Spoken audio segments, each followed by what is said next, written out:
அப்டிபினேயருக்கு வணக்கம். இன்று நம்முடன் ஐயா ரவீந்திரன் சார் வணக்கம் சார். வணக்கம். நம்ம அண்டை மாநிலமான கர்நாடகாவில் புதிய முதலமைச்சராக டி.கே. சிவகுமார் பொறுப்பேற்றிருக்காரு. ஒரு கர்நாடகாவின் அரசியல் வரலாற்று இப்படி நீண்ட காலம் இருந்த முதலமைச்சராக இப்போ சித்தராமையா ராமகிருஷ்ண ஹெக்டேக்கு அப்புறம் தேவராஜர் ராமகிருஷ்ண ஹெக்டேக்கு அப்புறம் அவர் தான் நீண்ட காலம் இருந்தார். ஸோ அவர் ரிசைன் பண்ணி அங்கே நான் கர்நாடகாவில் இருக்கிற ராஜ்யசபோட வேணாம்னு சொல்லிட்டு இருக்கு. ஸோ எப்படி பார்க்குறீங்க? அவரு யோகியை புகழ்ந்து பேசினாரு, பாஜகவை புகழ்ந்து பேசினாரு டி.கே. சிவகுமார். அவருக்கு ஆப்ஷன் இருக்குன்னு அவர்கிட்ட ஈல்ட் ஆயிட்டாங்க. இங்க கூட ஸ்டாலின் பிரச்சாரத்துக்கு அவர் வந்தார், ராகுல் காந்தி அவர் வந்தாரு, காங்கிரஸ் ஓட்டலாம் தனக்குன்னு சொல்றவங்களை உத கொடுப்பேன் அப்படின்னு சொல்லி சொன்னாரு. ஆனால் லேட்டரா விஜய்க்கு ஃபோன் பண்ணி பேசுற வீடியோ தான் தவறு இல்லையே. ஒட்டுமொத்த கட்சியே ஸ்டாலினை டிஸ்ட் பண்ணிட்டு போன பிறகு ஸ்டாலினுக்காக டி.கே. சிவகுமார் என்ன ரிவோல்ட் பண்ணுவார்னு எதிர்பார்க்க முடியாது. ஸோ இந்த இடத்துக்குள்ள இந்த அரசு சித்தராமையா கையில தான் இருக்கும்னு நினைக்கிறேன். சித்தராமையா தவிர்த்து விட்டு அவங்க கமெண்ட் பண்ண முடியாதுன்னு கருதுறேன். சித்தராமையாவுக்காக ஒரு குருபா கம்யூனிட்டி, இடிகா கம்யூனிட்டியை சேர்ந்தவங்கலாம் அவர் பதவி ரிசைன் பண்ணக்கூடாதுன்னு தீக்குளிக்கூடிய அளவுக்கு ஒரு உணர்வுபூர்வமான ஒரு இது இருக்குது. பட் அவர் என்ன ஸ்ட்ராட்டஜி பண்றாரோ என்ன பண்றாரோன்னு தெரியல. அவர் ரிசைன் பண்ணுவார்னு நான் நினைக்கல. பண்ணிட்டாரு. பண்ணினதோட நோக்கம் நம்ம ரிசைன் பண்ணலைன்னா கட்சி கட்டுப்பாட்டை மீறினதாட்டு நினைக்கணும்னு பேர் கட்டுருமோ. அது மேலும் ஏசிசி பிரசிடென்ட்டும் கர்நாடகாவை சேர்ந்த ஒரு அட்டோர்னி பிரிவு சமூக சகோதரர்னு சொல்லும்போது அது சிக்கலாயிருமோன்னு நினைச்சாரோ என்னவோ தெரியல. பண்ணிட்டாரு. பட் அவர் ஒரு ஃபைட்டை கொடுப்பாரு. அவர் will demand his pound of flesh. தன்னுடைய ஆதரவாளர்கள் மந்திரி சபை இப்படி இருக்கணும் அது இருக்கணுங்கிறதுல அவர் ஒரு ரிவோல்ட் கொடுத்துட்டு தான் இருப்பாரு. ராஜ்யசபா வேண்டான்ட்டாருனாலே கர்நாடகாவில் வந்து ஒரு அரசியல் பண்ண நினைப்பாரு. பட் நான் ரிசைன் பண்ணுவார்னு நினைக்கல. எனக்கு என்ன 2023 காங்கிரஸ் தனிப்பெரும்பான்மை கர்நாடகா வெற்றி பெற்றது. 24 நடந்த நாடாளுமன்ற தேர்தலில் எடுத்துக்கிட்டேன்னா கர்நாடகாவின் வடக்கு பகுதியில் பார்த்து 50-50 சீட்ஸ் எப்படி ஜெயிக்கிறாங்க. தென் கர்நாடகாவில் இந்த ஒக்கலிகா டாமினேட் பெற்றதுல இந்த ஜேடிஎஸ் கூட்டணி வந்து பாஜக பெரிய ஒரு சீட் கொடுத்தது.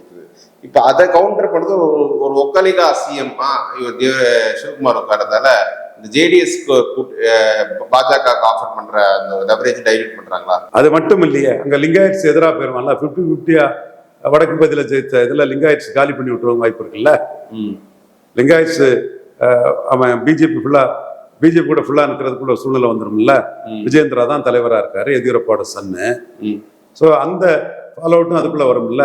அதே மாதிரி குருபாஸ், இடிகாஸ் இவங்கெல்லாம் சித்தராமையா தள்ளிட்டு ஒரு ஒக்காலியா கையில கொடுத்ததுக்கு எதிர்ப்பு இருக்கும்ல. இன்னொன்று இந்த இடத்துல நான் சொல்ல கடமைப்பட்டிருக்கேன். தோல்வி அடைஞ்சதுமே தெளிவா ஜேடிஎஸ் கூட்டணியில் சேர்க்கணுங்கிற சஜஷனை மோடிக்காக கொடுத்தது நாம, அதை எக்ஸிக்யூட் பண்ணது அண்ணாமலையும் பிஎல் சந்தோஷம்.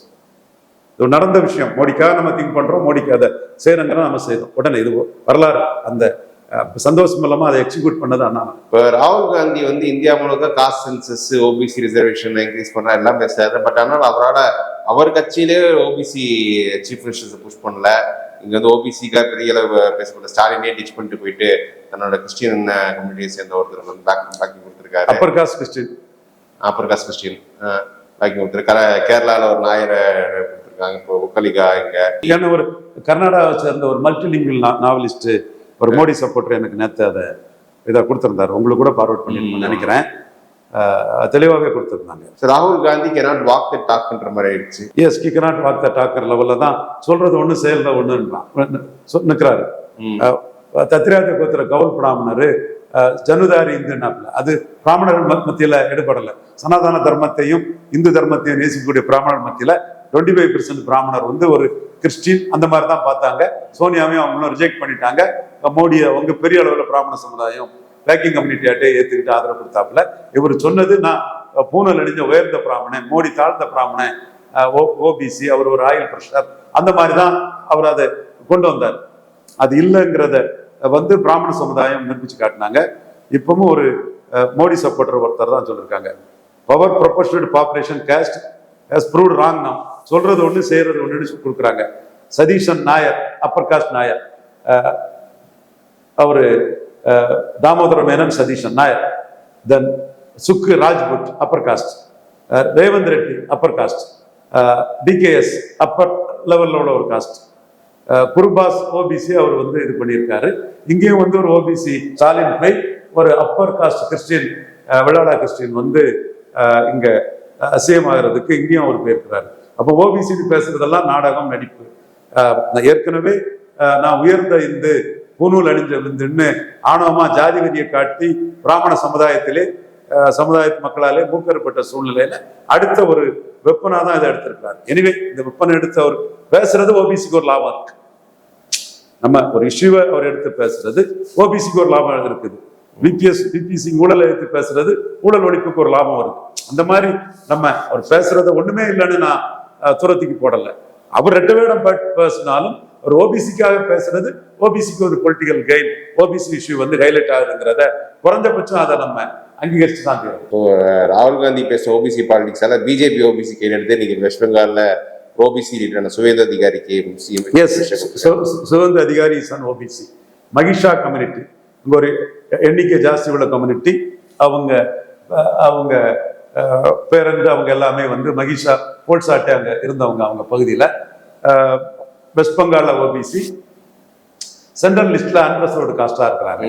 ஸோ அது காஸ்ட்டை வச்சு பெரிய அளவில் அது பண்ணல. அதிகாரிங்கிற டைட்டில் பெரும்பாலும் பிராமின்ஸ் போடுவாங்க, அடுத்து ஹைஸ்தாஸ் போடுவாங்க, இவங்க மகிஷாஸும் போடுவாங்க. நம்ம ஊர்ல இந்த பிள்ளைங்கிற டைட்டில் வந்து மேயர் ராதாகிருஷ்ண பிள்ளை கோனார் பிள்ளைங்கிறது வெள்ளாளர் தான் போடுவாங்க. மேயர் ராதாகிருஷ்ண பிள்ளை கோனார், சின்னப்பா பிள்ளை, புதுக்கோட்டை உலகநாத பிள்ளை சின்னப்பா பிள்ளை, சின்னப்பா பாகதவர், அகமுடைய தேவர், விழுப்புரம் சின்ன பிள்ளை கணேசன் கள்ளர், இப்படி தேப்ப Meenakshi Sundaram Pillai Madurai university vice chancellor, அவர் வந்து Gramani Nadar first vice chancellor of Madurai university.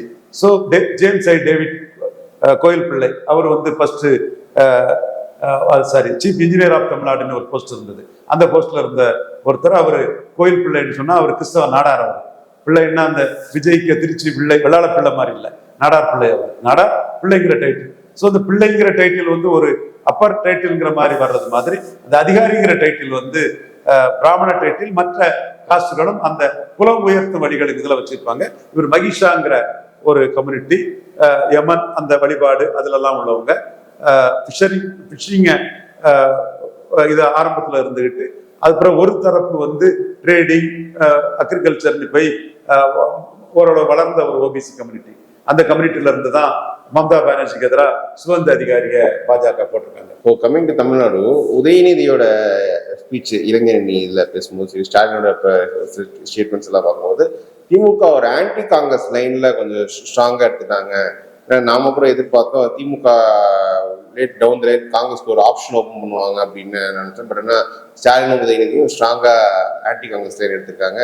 Congress நம்ம வந்து துரோகம் பண்ணிட்டாங்கன்ற லைன் கட்டுறது. ஸ்டாலினும் வந்து நீங்க என்டிஏ கட்சிகளை சேர்க்க மாட்டேன்னு சொல்றவங்க எதுக்கு இந்த அதிமுக எம்எல்ஏ ரிசைன் பண்ணதை பத்தி வாய மூடிட்டு இருக்கீங்க, இதுதான் சார் பண்ணி ஸ்டாலின் கொஸ்டின் பண்றாரு. ஸோ 77க்கு அப்புறம் தமிழ்நாட்டில் வந்து இந்திரா காந்தி குடும்பத்தை வந்து திமுக அதிமுக பெருசாக அக்ரெசிவா எடுத்தது கிடையாது. இதுதான் ஃபர்ஸ்ட் டைம் திமுக ஸ்ட்ராங் எடுத்து பண்ணுவாங்க நினைக்கிறீங்களா? பிரசவ வைராக்கியம் மாதிரி போயிடக்கூடாது, பிரசவ வைராக்கியம் மாதிரி போயிடக்கூடாது. நல்லா தான் இருக்கு, மகிழ்ச்சியா தான் இருக்கு. உதயநிதி ஸ்டாலின் அடிக்கிறதெல்லாம், இந்த துரோகிகளை போட்டு பந்தாடுறதெல்லாம் சந்தோஷமா தான் இருக்குது. ஆனா ராகுல் காந்தி பலம் இழந்து போயிட்டா சோனியா ரூட்ல சிதம்பரம், கார்த்திக் சிதம்பரம் எல்லாம் மீண்டும் ஒர்க் அவுட் பண்றதுக்கும் 3 வருஷம் இருக்கு. ஒன்னும் சொல்ல முடியல. இன்னும் ட்ரஸ்ட் டு கன்க்ளூஷன்ங்கிறதுல பாக்குறேன். கார்த்திக் சிதம்பரம் சொல்லி இருக்கிறாரு 2 தடவை நான் திமுகவில் தான் ஜெயித்தேன், திமுக பெரிய கட்சி. அப்போ அவரு அந்த கூட்டணி கட்சி ஓட்டு விழல, திமுக ஓட்டு தான் பெரிய கருப்பனுக்கே விழுந்தது. கூட்டணி கட்சி எல்லாம் ஓட்டு விழுந்தா ஜெயித்திருக்கலாங்கிற பாணிக்கு தான் அவரு கார்த்திக் சிதம்பரத்துக்கு பார்வை இருக்கதாட்டு நான் பாக்குறேன். ஸோ உதயநிதி ஸ்டாலின் சொல்றது மகிழ்ச்சி அளிக்குது. பட் அவங்க சனாதன எதிர்ப்பையே மீண்டும் அவங்க பேசிட்டு இருக்கும் போது சனாதன எதிர்ப்பு கூட இப்ப எக்ஸ்பிரஷன் கொடுத்துட்டாரு. என்ன சொல்லியிருக்கிறாரு? சனாதன எதிர்ப்பு எதனால சொன்னது, நான் எந்த ஒரு இதே ஜாதியை மாத்தியம்ல இந்த ஜாதி வேறுபாடு அவரோட இன்டர்பிரேஷன் ஒரு எக்ஸ்பிரஷன் ட்வீட்டே போட்டாரு. இந்த சர்ச்சை நடந்தது என்ன இருந்துச்சு? நல்ல விஷயம் தான், பாராட்டத்தக்கதான், வரவேற்கத்தக்கதான். அவர் சதீஷ மாதிரி ஷைன் பண்றாரு, விஜய் மைனாரிட்டி கவர்மெண்ட்டை வச்சு நுண்டி அடிக்கிறாரு. இவர் வந்து பதவிக்காக என் கவர்னர் மாளிகை நோக்கி அலைஞ்சிங்க, நடையா நடந்தீங்கன்னா கேட்கறதுல உதயநிதி ஸ்டாலின் ஷைன் பண்றாருங்க கருத்தை நம்ம முன்னெடுத்தோம். பட் சனாதன எதிர்ப்புன்னு அவர் பேசுறத நம்ம கடுமையான விமர்சனங்களை முன் வச்சோம். எனிவே அசான் டேட் வந்து காங்கிரஸை இனிமேல் தேவையில்லைங்கிற ஒரு மூடுக்கு தான் திராவிட முன்னேற்ற கழகம் வந்த மாதிரி தெரியுது. பட் அந்த கிறிஸ்டின் முஸ்லீம் ஓட்டுக்கான அரசியலை விடல. அது நாளைக்கு காங்கிரஸ் கூட்டணி நோக்கி போகுமோங்கிற ஒரு அச்சம் இருக்கு. ஓகே, 3 வருஷம் இருக்குது, ட்ரஸ்ட் கன்க்ளூஷன்ங்கிற பணியில தான் நான் சொல்றேன். அதே மாதிரி இங்க எடப்பாடி பழனிசாமியும் மோடி கூட தான் இருக்கிறாரு. ஆனா ஒரு சின்ன சைக்கிள் கேப்ல வண்டி ஓட்டுறாரு. அங்க கேரளாவுக்கு போகலன்னு சொன்னதுமே அவரு 3 மணிக்கு ஒரு வாழ்த்தை போட்டுட்டாரு. அந்த இடத்துக்குள்ள பொய்க்கால் குதிரை அரசுங்கிற அந்த இதை அடிக்கிறாரு. தென் ஜோதிமணி கூட அதுக்கு விஜய் அடிச்சு ஹார்ஸ் ரைடிங் வந்து அதுல பின்புலத்துல அவங்க இருக்கிறது மாதிரி தெரியுது. எனிவே காங்கிரஸுக்கு ஓட்டு இல்லை, காங்கிரஸ் ஓட்டு விஜய்கிட்டே போயிட்டு அந்த தயாளன் ஒரு வெப்டி நடத்துறாரு நம்ம நண்பர். அவர் தெளிவா இன்னைக்கு டீட்டெயில் கொடுத்துருக்கிறாரு. 1 விழுக்காடு ஓட்டு தான் திமுக அணிக்கு காங்கிரஸ் வந்து கிடைச்சிருக்கோம். மீதி ஓட்டெல்லாம் விஜய்க்கு போயிட்டு அந்த காங்கிரஸை நம்ம திமுகவும் தூக்கி சுமக்க விரும்பாதுன்னு தான் நான் கருதுறேன். இப்ப தமிழ்நாட்டுல வந்து காங்கிரஸுக்கான ஓட்டை தாண்டி இந்திரா காந்தி குடும்பம் அவங்க பிரைம் மினிஸ்டர் ப்ராஜெக்டை இருக்கும்போது ஒரு ஓட்டு இருக்கு. அந்த ஓட்டு இப்ப இந்த 29ல திமுக வந்து காலி பண்றது வாய்ப்பு இருக்கு. ஏன்னா ராகுல் காந்தியால் மோடியை வீழ்த்த முடியாது. அந்த இடத்துக்குள்ள துரோகி, நம்பிக்கை துரோகி ராகுல் காந்திங்கிறத அடிக்கணும், தொடர்ந்து விடாம அடிக்கணும். அனிதா அடிக்கிறது மாதிரி நீங்க அனிதாலாம் அடிச்சு நொறுக்கிறாரு, உதயநிதி ஸ்டாலின் அடிக்கிற மாதிரி எல்லா திமுக காரங்களும் அடிச்சு நொறுக்கணும் மக்கள் மத்தியில. அப்ப ராகுல் காந்தி ஒரு வெற்றி பெற மாட்டாரு அப்படின்ற ஒரு எண்ணத்தை வச்சுட்டா அந்த ஒரு 3 வருஷம் இருக்கு. நம்ம பார்ப்பச்சுடா பேசுறோம். அசான் டேட்டு ராகுல் காந்தி விஜய் சந்திக்க விரும்பலையா, விஜய் ராகுல் காந்தியை சந்திக்க விரும்பலையாலாம் தெரியல. அவங்க பேனர் போட்டு வரல. நம்ம வந்து 10 நாள்ல கூட அதை சந்திச்சிடலாம். அதனால நம்ம அதை need not rush to conclusion on these matters. Long time we are having 3 years. காங்கிரஸை பொறுத்த வரைக்கும் தமிழ்நாட்டில் இருக்க பகுதியிலே அவங்க பெரிய அளவுக்கு இருக்கிறதுல பெருசா இருக்க ஒரு தென் மாவட்டங்கள் டீப் சவுத் ஓரளவுக்கு நாடார் கம்யூனிட்டி தான் அவங்க கொஞ்சம் ஓட்டு போடுறாங்க. நீங்க கூட சொல்லியிருக்கீங்க நாடார் என்ன சப்போர்ட் பண்ண, ஏன் சப்போர்ட் பண்ற கேள்வி கேட்டிருக்கீங்க. இப்போ அனிதா ராதாகிருஷ்ணன் தான் முன்னிலை வந்து பண்ணிட்டு இருக்காரு. களத்திலே காங்கிரஸ் ஸ்ட்ராங் பண்ணிட்டு இருக்காரு. தூத்துக்குடியிலே சில இதெல்லாம் பண்ணிட்டு நாடார் தான் கொஞ்சம் 4 பேர் இருக்கான். மாணித்தாவருக்கு முன்னாடி ஈரமண்ணு எருக்கட்டி சாம்பலுமா இருக்கு. 4% ஓட்டு தான் மாணித்தாவர் இருக்கிறாரு. அவர் ஜாதியும் போடல, எவனும் போட்டிருக்க மாட்டான். சும்மா ராகுல் காந்தியை சுத்தி வந்துட்டு ஒரு போஸ்டர் வாங்கிட்டு ஒரு ஆளா காட்டிட்டு இருக்காங்க. உண்மைதானேயா மாணிக் தாகூர்? பொய்யா சொல்றேன். கார்த்திக் சோமர்மாவது 1 லட்சம் ஓட்டு எடுத்தார். மாணிக் தாகூரோட ஒரு 3 மடங்கு ஓட்டு எடுத்தார். நான் மறுக்க வரல. அவரை டெபாசிட் வாங்கினது விஜய் வசந்துக்கு அப்பா வசந்தகுமார் மட்டும் தானே. இப்ப தலைவர் போஸ்டுக்கு பெரிய போட்டி நடக்குது. இவர் செல்வ பெருந்தகை அவரை மல்லிகார்ஜுன கார்கே ப்ரொடெக்ட் பண்றாரு. ராஜ்யசபா சீட்டு கூட அவருக்கு கொடுக்கணும்னு நினைக்கிறார் மல்லிகார்ஜுன கார்கே. ராஜ்யசபா இப்ப தாவேக்கா கூட வந்தா அவருக்கு கொடுக்கணும்னு நினைக்கிறாரு. அவருக்கு கொடுத்துடக்கூடாதுங்கிறத விஜயை வச்சு ஒரு கண்டிஷன் போடலான்னு அந்த பிரவீன் சக்கரவர்த்தி போன்றவங்க நினைக்கிறாங்க. இதுவே ராகுலுக்கும் மாணிக் தாகூர் இவரு மல்லிகார்ஜுன கார்கேக்கும் மோதல் வந்துன்னா நாட்டுக்கு நல்லது. இந்த நாடு ஒரு நம்பிக்கை துரோக கும்பல்கிட்ட இருந்து முழுமையா காப்பாற்றப்படும். அந்த நம்பிக்கை துரோக கும்பலுக்கு இப்போ இல்லை, 10 வருஷத்துக்கு எந்த இடமும் இல்லாத அளவுக்கு சுத்தமா அடிச்சு நொறுக்கப்படும். அது நம்ம பார்த்துட்டு தான் இருக்கோம். இவர் செல்வ பிறந்தையை கை வச்சு அது மல்லிகார்ஜுன கார்கே வர்சஸ் ராகுல் வந்தா நாட்டுக்கு நல்லது. இந்த நம்பிக்கை துரோக கும்பல் வந்து மேலும் பலமிழக்கிறதுக்கான ஒரு சூழல் வரும். எனிவே இங்க உள்ள சூழ்நிலையில மல்லிகார்ஜுன கார்கே செல்வ பிறந்தையை ரீட்டைன் பண்ணணும், கண்டினியூ பண்ணணும். அவருக்கு ராஜ்யசபா கொடுக்கணும்னு நினைக்கிறாரு. அதனால அவருக்கு கொடுக்க கூடாதுன்னு கண்டிஷன் போட்டு ராஜ்யசபா வாங்குறது தான் இந்த பிரவீன் சக்கரவர்த்தி கூட்டம் வந்து அவங்க முயற்சி பண்றாரு. இவர் களத்துல இருந்து வந்தவர், விசிகாவில எம்எல்ஏ ஆனவர், ஒரு புதிய தமிழகத்துல தெளிவா நின்றவர், ஒரு பேக்கிங் உள்ள ஒரு தலித் சகோதரர் செல்வ பிறந்தகை. தென் தலைவர் பதவிக்கான ஒரு மியூசிக்கல் சேர் போட்டி. அதுல ராகுல் இம்பார்ட்டன்ஸை அடிச்சு, காங்கிரஸ் இம்பார்ட்டன்ஸை அடிச்சு அதிமுக மூலமா மெஜாரிட்டி பெறதுக்கு விஜய் நினைக்கும் போது ஆளுங்கட்சினாலும் சரி, நம்ம குதிரை பேரம் பாஜக பண்ணாலும் தப்பு, தமிழ்நாட்டில் பண்ணாலும் தப்புன்னு ஆணித்தரமா எடப்பாடிக்கு ஆதரவான ஒரு குரலை ஜோதிமணி விடுறாங்க. ஜோதிமணி குரல்ல நியாயம் இருக்கு. பட் அங்க கர்நாடகா, மத்திய பிரதேசத்துல பாராளுமன்ற தேர்தல் தோல்விக்கு பிறகுதான் பாஜக ஆபரேஷன் லோட்டஸ் எடுத்தாங்க. பட் இது வந்து மாணிக் தாகூருக்கு விற்க முடியாம, கக்க முடியாம, யாருக்கோ தேள் கொட்டினது மாதிரி அவரு திணறிட்டு இருக்கிறாரு.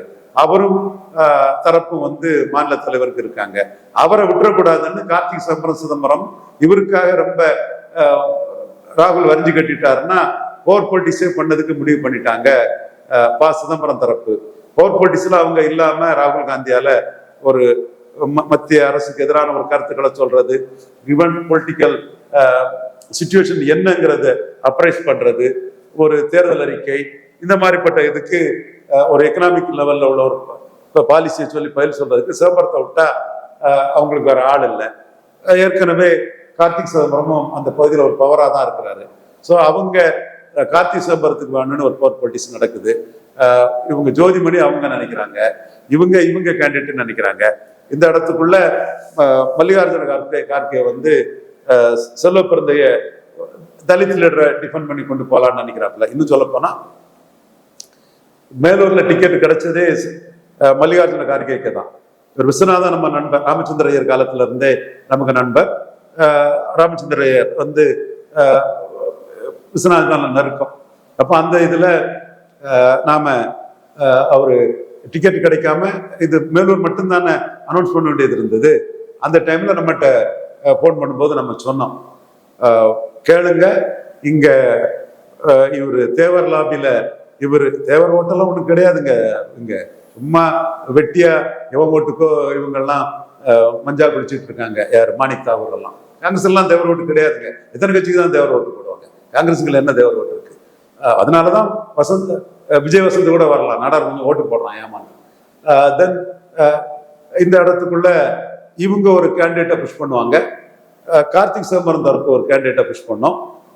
தென் நீங்க இதுல வந்து பொது தொகுதியில கக்கன் என்ன தொகுதி நீங்க வந்துடலாம்னு சொன்னேன். அவருக்கே ஹோப் இல்லை சார், மல்லிகார்ஜுன கார்கே மூலமா முயற்சி பண்ணுங்க சார், நடக்கும்னு. நடந்துட்டு மந்திரி ஆயிட்டாரு. சொல்றேன், அப்போ தமிழ்நாடு சென்றிக்கா கார்கேயோட கருத்துக்கு வேல்யூ இருக்குது, ராகுல் காந்தி கருத்து மட்டும் இல்லை. ஸோ அந்த வகையில செல்வ பெருந்தகை கன்வி பண்றதா இதாங்கிறது. இன்னொன்னு, ராகுலுக்கு நம்பிக்கைக்குரிய கொறடாவா இருக்கிறாரு மாணிக்கம் தாகூர். அவருக்கு மெரிட்டு ராகுலுக்கு கொறடாவா இருக்கிறதா. விப்புன்னா நம்பிக்கைக்குரியவங்களை தான் வைப்பாங்க. சஞ்சய் ஜெய்ஸ்வால மோடி வச்சிருக்கிற மாதிரி நம்பிக்கைக்குரிய ஒருத்தரை தான் விப்பா வைப்பாங்க. ஸோ ராகுலுக்கு நம்பிக்கைக்குரிய விப்பா இருக்கிறாரு. இவர் சார்ந்தவர்கள் தலைவருக்கு முயற்சி பண்றாங்க. ராகுல பிடியிலிருந்து விலகி அதிமுக எம்எல்ஏக்களால ஆட்சியை கண்டினியூ பண்ணலாம்னு நினைக்கக்கூடிய சூழ்நிலையில ராகுலுக்காக ஜோதிமணி ஆளும் அரசுனாலும் சரி அதை மீறி கருத்து சொல்றாங்க. அவங்க ஒரு சான்ஸா இருக்குது. ஸோ வேற யாரு காங்கிரஸ்ல முயற்சி பண்றாங்க. இப்படி பலதரப்பட்ட காங்கிரஸ்காரங்க வந்து தலைவர் போஸ்டுக்கான முயற்சியும் அதை தக்க வைக்கிறதுக்கான செல்வ பெருந்தகையோட முயற்சியும் நடந்துட்டு இருக்கு. சார், நான் என்ன கேள்வின்னா, இப்போ இந்த திமுகவோட காங்கிரஸ் எதிர்ப்பே ஒரு திமுகவில் இருக்கிற நாடார்கள் தான் முன்னெடுக்கிற மாதிரி இருக்கா. இப்போ அனிதா ராதாகிருஷ்ணன் எடுத்திருக்காரு. காங்கிரஸ் வந்து ரொம்ப மோசமா விமர்சிச்சு சீமானோட குழந்தை கூட தாய்மாமன் சீர் செஞ்சிருக்காரு அனிதா ராதாகிருஷ்ணன். அது தெளிவா சொல்றாரு. அதுல காளிமுத்து ஒரு நல்ல மனிதர், அவர் மேல உள்ள பற்றுதல் காளிமுத்தோட மகள்ங்கிற லெவல்ல தான் அதை சொல்றாரு. ஸோ வந்து இப்போ அனிதா ராதாகிருஷ்ணன் வந்து சீமான் கூட்டணிக்கு முயற்சி பண்றது. ஏன்னா சீமானோட பேச்சுகளே திமுக காரங்களே அக்செப்ட் பண்ற மாதிரி இருந்துச்சு. அந்த மேடையில பேசுறது உங்களுக்கு இப்பதான் தெரியுதா அவங்க ஈன பையன் சொல்லிட்டு சொன்ன வார்த்தை. நீங்க தோத்ததுக்கெல்லாம் சந்தோஷம்தான், 10 வருஷம் ஒண்ணுமே இல்லாத கட்சி நீங்க சுமந்து இருந்தீங்க. உண்மைதான். 2009 திமுக எதிர்ப்போட காங்கிரஸ் எதிர்ப்பு தான் அதிகம் இருந்தது. அதுல திமுக கூட்டணி காங்கிரஸ் அந்த ஈழ பிரச்சனை இருந்து காப்பாத்தி விட்டுட்டாங்க. அதைத்தான் மோடி அங்க கர்நாடகாவில் சொன்னார், முதல குத்துறது வாடிக்கை, நீங்க குத்து வாங்கிக்கிட்டே திரும்ப திரும்ப காப்பாத்தி விட்டுட்டு இருப்பீங்க. அந்த இதை மோடி சொன்னாரு. அது உண்மையான நிலைமை தான். காங்கிரஸ் தனிச்சு நிற்கும் போது 4.3 விழுக்காடு தானே எடுத்தாங்க. ஸோ அந்த அளவுல சீமான் காங்கிரஸ் எதிர்ப்பை கடுமையா பண்றாரு. அவர் தனிச்சுதான் இருக்கிறாராம். ஸோ நாளைக்கு இந்த பாயிண்ட்ல திமுக வந்து சீமான புஷ் பண்ண வாய்ப்பு இல்லை. இல்லை, நீங்க அனிதா ராதாகிருஷ்ணன் வந்து தென் மாவட்ட அரசியல்ல நாடார் சமுதாயத்துல இருந்து அதிமுக இருந்து வந்தவர் தான். ஒரு பவர்ஃபுல் இதாட்ட அரசியல் பண்றாரு. காங்கிரஸ் எடுத்து அரசியல் பண்றதெல்லாம் அரசியல் அரங்கத்துக்குள்ள நாடார்கள் ஏமாளியா ஓட்டு போட்டு எந்த பலனும் இல்லாம போறதோட அனிதா வந்து ஒரு லீடராட்ட அதுல முன்னெடுக்கிறாரு. அதுல பல நபர்களை அவர் செய்யறாரு. நாம் தமிழர் சீமான் அவர்களுடைய ரேப்போ கூட ஒரு அரசியல் அரங்கத்துல அவருக்கு ஒரு பிளஸ் தான். ஸோ அந்த வகையில அனிதா வந்து ஒரு முக்கியமான ஒரு பிரமுகரா வளர்ந்துட்டு இருக்கிறது நம்ம கண் கூட பாக்குறோம். திராவிட முன்னேற்ற கழகம் அனிதா ராஜன் போன்றவங்களுக்கு வந்து கட்சியில வந்து பேக்கிங்கோட இருக்கக்கூடிய ஒரு நாடாருக்கு வந்து ஒரு முக்கிய பொறுப்பை கொடுக்கலாங்கிறதான் என்னோட ஒரு பார்வை. இறுதியா இப்ப அம்பாசமுத்திரத்துல வந்து தேர்தல் நேரத்திலே சொன்னாங்க ஒரு திமுக ஹிந்து நாடா நிறுத்தினா வாய்ப்பு இருக்குன்னு. இவர் கூட காங்கிரஸ் தரப்புல வெள்ளத்துறை நாடார் அப்படின்னாரு. ஒரு ஒரு கணிசமான வாக்கு 2000 வந்தார். இப்போ மீண்டும் ஒரு நாடார் வேட்பாளர் அப்படின்ற புஷ் திமுக மறுபடியும் எடுப்பாங்களே அம்பாசமுத்திரத்தில் நிற்கும் பட்சத்தில். திமுக பொறுத்தல நாடார் வேட்பாளர் தான் கரெக்டா இருக்கும். அது கிறிஸ்டின் நாடார் கூட விடலாம். ஞானதிரேவ் இருக்காப்புல, வெங்கட்ராமன் இருக்காப்புல, எத்தனையோ லோக்கலா நிறைய நாடார் வேட்பாளர்கள் இருக்காங்க. ஸோ கட்சி தலைமை கண்டஸ்ட் பண்றாங்களா என்ன பண்றாங்கன்றதெல்லாம் பார்க்கணும். அவங்களுக்கும் பூத் வைஸ் எந்த ஜாதி திமுக ஓட்டு போட்டிருக்காங்க, ஸ்டாலின் முதல்வராக வரணும்னு எந்த ஜாதி அதிகம் விரும்பி இருக்குங்கிறதெல்லாம் இனி உள்ள காலகட்டத்தில் மும்முனை ஆன பிறகு ரொம்ப ஷார்ப்பா இருந்து பார்க்கறது ஒவ்வொரு கட்சிக்கும் அது தேவையும் கடமையுமா தான் நான் பார்க்குறேன். அந்த வகையில தான் விஜய் தனக்கு ஓட்டு போட்ட பரையர் சமூகத்துக்கு 7-8 அமைச்சர்லாம் கொடுத்து அழகு பார்க்குறாரு. தப்புன்னு சொல்ல வரல, அதான் சரி. கலைஞர் ஓட்டு போட்ட ஜாதிக்கு அல்வா கொடுத்துட்டு ஓட்டு போடாதவங்களுக்கு அந்த ஓட்டம் வந்துடும் கணக்கு போடுவார். அந்த கணக்கு இல்லாம நன்றி உணர்வோடு ஓட்டு போட்ட பறையர்களை வந்து பேக்கிங் கம்யூனிட்டியா வைக்கிறதும், ஓட்டு போட்ட கிறிஸ்தவர்களை பேக்கிங் கம்யூனிட்டியா விஜய் வைக்கிறதும் பாராட்டத்தக்கது, வரவேற்கத்தக்கது. அது நியாயமானது, சரியானது, முறையானது. அதே மாதிரி ஓட்டு போட்ட ஜாதிகளுக்கு அல்வா கொடுக்காம ஸ்டாலினும் இருக்கணுங்கிறதா என்னோட பார்வை.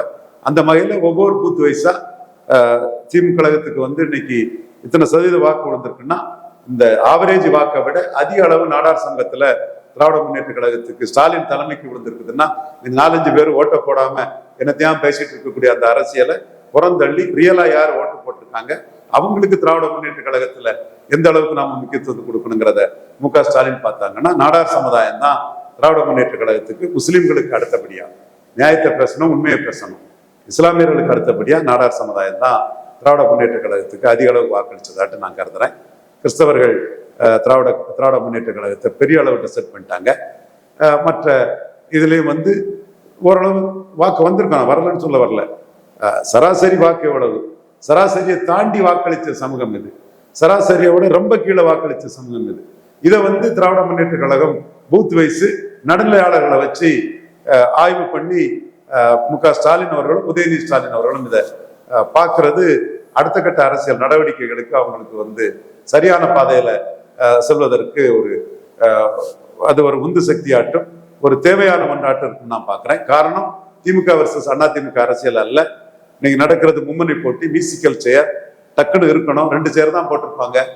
அதுல 2 சேர்ல முதல்வராட்டு விஜயும் எதிர்கட்சி தலைவரா உதயநிதி ஸ்டாலின் உட்கார்ந்துட்டாங்க திமுக மூலமாட்டு. அது மியூசிக்கல் சேர்ங்கிறத புரிஞ்சுக்கிட்டு ரொம்ப கவனமா ஒவ்வொரு கட்சிகளும் காய் நகர்த்த வேண்டிய விஷயம். புதிய கட்சி கிறிஸ்தவர்களையும் பறையர்களையும் பேக்கிங் கம்யூனிட்டியா எடுத்துட்டாங்க. இது நம்ம அது ஜாதி இல்லாம வந்தாங்க, அது இல்லாம வந்தாங்கன்னு பேசிட்டு இருக்கிற அர்த்தம் இல்லை. எல்லாருக்கும் ஜாதி இருக்குது. சிறிய எண்ணிக்கை ஜாதி ஓட்டு போடுறதுக்கு ஒரு காரணம் இருக்கு, பெரிய எண்ணிக்கை ஜாதி ஓட்டு போடுறதுக்கு ஒரு காரணம் இருக்கு. பெரிய எண்ணிக்கை ஜாதின்னா அது ஒரு ஜாதி அரசியல், சிறிய எண்ணிக்கை ஜாதின்னா அதை பற்றி பேச மாட்டாங்க. அதெல்லாம் நம்ம நுணுக்கமா எல்லாம் தெரிஞ்சதுதான். சிறிய எண்ணிக்கையும் உரிமைகளையும் பேசக்கூடியவன் தான் அரவிந்தன் துரைசாமி. என்னைக்கும் அதை நான் விட்டுட்டு போறது இல்லை. பட் ஒரு பேக்கிங் கம்யூனிட்டி அரசியலை இது விஜய் எடுக்கும் போது அதுல வராத ஓட்டு வந்துரும்னு கனவு காண்றதெல்லாம் எந்த வகையிலும் லாபத்தை கொடுக்காது. அதே போல வெங்கட்ராமன் போன்ற நாடார் சங்கத்தை சேர்ந்த நடேசன் பால்ராஜ் போன்ற அறநிலைத்துறை அமைச்சராக இருந்தவருக்கு மகன்லாம் இந்த சிச்சுவேஷன்ல கூட திராவிட முன்னேற்ற கழகத்தை நோக்கி அதிமுக ஒரு நாடார் வர்றதே நாம என்ன நம்பிக்கையில வராங்கிறத திமுக தலைமை ஸ்டாலின் உதயநிதி ஸ்டாலின் இந்த கருத்துல கொள்ளுவாங்கன்னு நான் ஆணித்தரமா வெளிப்படையாகவே என்னோட கருத்தை அந்த இடத்துல முன்வைக்கிறேன். ஒரு லாஸ்ட் கொஸ்டின், ஒருவேளை அம்பாசமுத்திரத்தில் சீமானே போட்டியிட்டால் திமுக வாய்ப்பு இருக்கா? ரொம்ப கற்பனையான விஷயம். தேர்தல் நெருக்கத்துல வரட்டு பார்ப்போம் என்னங்கிறத பார்த்துக்கலாம். ஓகே சார், ரொம்ப நன்றி சார். Thank you sir.